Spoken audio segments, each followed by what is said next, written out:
오늘 복음 말씀은 루카가 전한 거룩한 복음입니다. 루카복음 16장 1절에서 8절까지의 말씀입니다. 그때에 예수님께서 제자들에게 말씀하셨다. 어떤 부자가 집사를 두었는데 이 집사가 자기의 재산을 낭비한다는 말을 듣고 그를 불러 말하였다. 자네 소문이 들리는데 무슨 소린가? 집사 일을 청산하게. 자네는 더 이상 집사 노릇을 할 수 없네. 그러자 집사는 속으로 말하였다. 주인이 내게서 집사 자리를 빼앗으려고 하니 어떻게 하지? 땅을 파자니 힘에 부치고 빌어먹자니 창피한 노릇이다.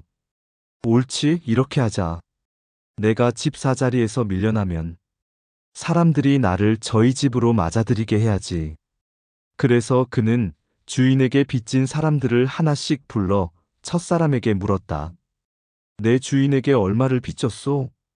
그가 기름 100항아리요. 하자 집사가 그에게 당신의 빚 문서를 받으시오. 그리고 얼른 앉아 쉰이라고 적으시오. 하고 말하였다. 이어서 다른 사람에게 당신은 얼마를 빚졌소? 하고 물었다. 그가 밀백섬이요. 하자 집사가 그에게 당신의 빚 문서를 받아 80이라고 적으시오. 하고 말하였다. 주인은 그 불의한 집사를 칭찬하였다. 그가 영리하게 대처하였기 때문이다. 사실 이 세상의 자녀들이 저희끼리 거래하는 데에는 빛의 자녀들보다 영리하다. 주님의 말씀입니다. 찬미 예수님, 오늘 복음 말씀은 참 들을 때마다 고개를 갸우뚱하게 만들죠? 아니, 주인 재산 말아먹은 집사를 해고하려는데 이 친구가 마지막까지 주인에게 빚진 사람들 빚을 막 깎아줍니다. 기름 100항아리를 쉰으로, 밀백섬을 80으로. 이건 명백한 배임이고 주인 재산을 또 훔치는 거잖아요. 그런데 더 황당한 건 뭡니까? 주인이 이 사실을 알고 저런 괘씸한 녀석 하고 곤장을 때린 게 아니라 그 불의한 집사를 칭찬하였다고 나옵니다. 칭찬이요? 그것도 불의한 집사라고 콕 집어서 말하면서 칭찬을 해요. 이거 예수님이 우리더러 사기치는 법을 가르쳐 주시는 걸까요? 여러분, 직장 다닐 때 회사 돈 좀 영리하게 빼돌리십시오. 들키지만 마십시오. 이런 말씀일까요? 당연히 아니겠죠. 예수님께서는 이 집사의 부정직함을 칭찬하신 것이 아닙니다. 그의 영리함, 슬기로움, 대처 능력을 칭찬하신 겁니다. 이 집사 입장에서 한번 보세요. 그는 지금 자기 인생 최대의 위기에 봉착했습니다. 해고 통지. 당장 내일부터 길거리에 나앉게 생겼어요. 속으로 생각하죠. 땅을 파자니 힘에 부치고 빌어먹자니 창피한 노릇이다. 아주 현실적인 고민입니다. 우리도 똑같잖아요. 갑자기 직장에서 잘리거나 사업이 망하면 앞이 캄캄해지죠. 그런데 이 집사는 절망에 빠져 주저앉아 있지만 않았습니다. 그는 생각을 합니다. 어떻게 이 위기를 벗어날까? 내가 지금 당장 할 수 있는 일이 무엇일까? 그는 자신의 남은 권한, 즉, 아직은 집사라는 그 직위를 이용해서 자신의 미래를 준비합니다. 사람들에게 인심을 써서 자기가 잘린 뒤에 의탁할 친구를 만드는 거죠. 아주 기민하고 절박하고 과감하게 행동합니다. 주인이 칭찬한 것은 바로 이 지점입니다. 와, 저 녀석 봐라. 벼랑 끝에 몰렸는데도 자기 살 국민은 기가 막히게 하는구나. 자기의 세속적인 미래를 위해서 저렇게까지 머리를 쓰고 애를 쓰는구나. 그러면서 예수님께서 오늘 우리에게 핵심적인 한 말씀을 던지십니다. 사실 이 세상의 자녀들이 저희끼리 거래하는 데에는 빛의 자녀들보다 영리하다. 이게 오늘 복음의 핵심입니다. 이 세상의 자녀들, 즉 돈, 명예, 성공과 같은 세상의 가치를 따르는 사람들은 자기 목표를 이루기 위해 정말 영리하게 움직입니다. 여러분, 우리 주변을 한번 보세요. 사람들이 돈을 벌기 위해서 혹은 자산을 불리기 위해서 얼마나 열심히 공부합니까? 저는 주식이나 부동산은 잘 모릅니다만 그런 거 하시는 분들 보면 밤잠 안 자고 차트 보고 경제 뉴스 챙겨보고 온갖 정보를 수집합니다. 밥 먹다가도 핸드폰을 못 놔요. 왜죠? 자기의 세속적인 미래를 준비해야 하니까요. 건강은 어떻습니까? 어디서 난 모모가 몸에 좋다더라 소문이 나면 그게 아무리 멀고 비싸도 새벽같이 차 몰고 가서 구해옵니다. 맛이 없어도 몸에 좋다니까 꼭 참고 먹습니다. 자기 육신의 미래를 위해서죠. 우리 자녀들 교육은 또 어떻습니까? 좋은 학원 정보 얻으려고 학부모들끼리 얼마나 치열하게 정보를 교환하고 새벽부터 줄을 서기도 합니까? 내 자식의 미래가 걸려 있으니까요. 이 모든 열정, 이 모든 지혜, 이 모든 절박함. 이것이 바로 이 세상의 자녀들이 가진 영리함입니다.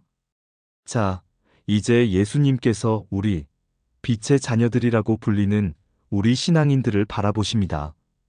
그리고 한탄 섞인 질문을 하시는 겁니다. 그런데 너희는 어떠냐? 너희는 너희의 영원한 미래, 즉 하느님 나라를 위해서 과연 저들만큼 영리하게, 저들만큼 절박하게 준비하고 있느냐? 우리는 어떻습니까? 우리의 영원한 생명이 걸린 문제에 대해서 우리는 저 불의한 집사만큼, 저 주식 투자자만큼, 저 열성적인 학부모만큼 기민하게 대처하고 있습니까? 안타깝게도 우리는 종종 그렇지 못합니다. 기도해야지 하면서 피곤해서 10분을 못 버팁니다. 성경 읽어야지 하면서 바빠서 펼쳐보지도 못합니다. 이웃을 도와야지 하면서 나 살기도 힘들어서 외면합니다. 이 세상의 자녀들은 80년짜리 미래를 위해 잠도 안 자고 돈을 버는데 빛의 자녀라는 우리는 영원한 미래를 위해 하루 10분 기도하는 것도 힘들어합니다. 예수님이 보시기에 얼마나 답답하시겠어요. 얘들아, 제발 쟤들 하는 것 반만이라도 해봐라 하시는 겁니다. 오늘 예수님은 우리에게 영적인 영리함을 가지라고 촉구하십니다. 그렇다면 우리가 어떻게 빛의 자녀답게 영리해질 수 있을까요? 저 불의한 집사는 주인의 재물을 가지고 자기 미래의 친구를 만들었습니다. 우리도 하느님께서 우리에게 맡기신 것들을 가지고 하늘의 친구, 즉 우리를 영원한 거처로 맞아줄 준비를 해야 합니다. 그 하느님께서 우리에게 맡기신 것이 무엇입니까? 그것은 단순히 돈만이 아닙니다. 우리의 시간, 우리의 재능, 우리가 만나는 사람들, 우리가 하는 말 한마디까지 모두 하느님께서 우리에게 맡기신 재산입니다. 이 재산을 어떻게 사용해야 영리한 빛의 자녀가 될까요? 첫째, 여러분의 시간이라는 재산을 영리하게 사용하십시오. 이 세상의 자녀들은 그 시간으로 돈을 멉니다.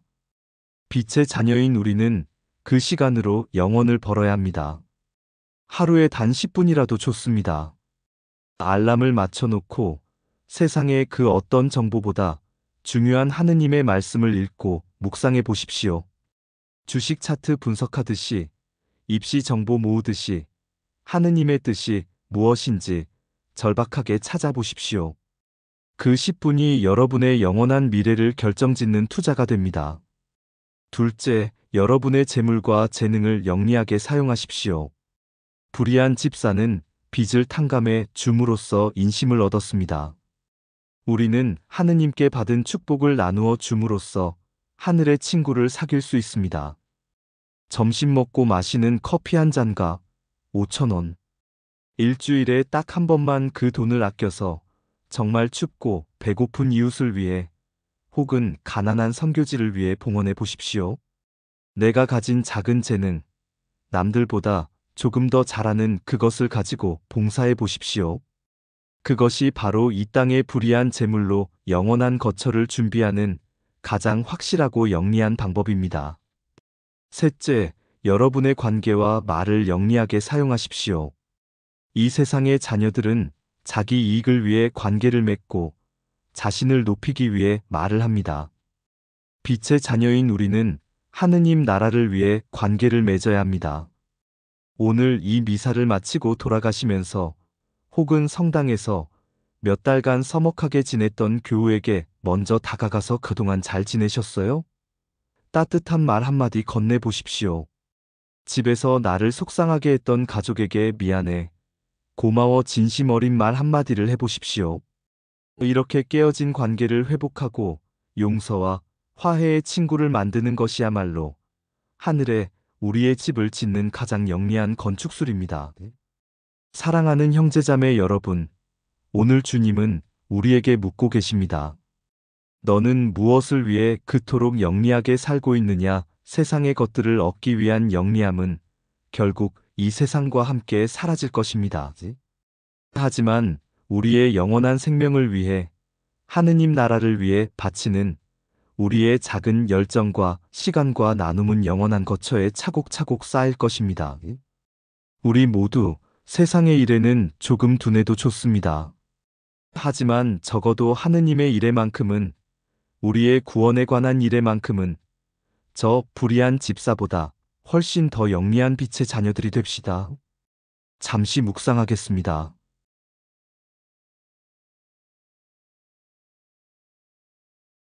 기도합시다. 사랑과 자비의 하느님 아버지, 어둠 속에서 저희를 지켜주시고 거룩한 새 아침을 맞이하게 하시니 진심으로 감사드립니다. 오늘도 저희를 사랑하시어 생명의 말씀, 루카 복음을 들려주시니 감사합니다.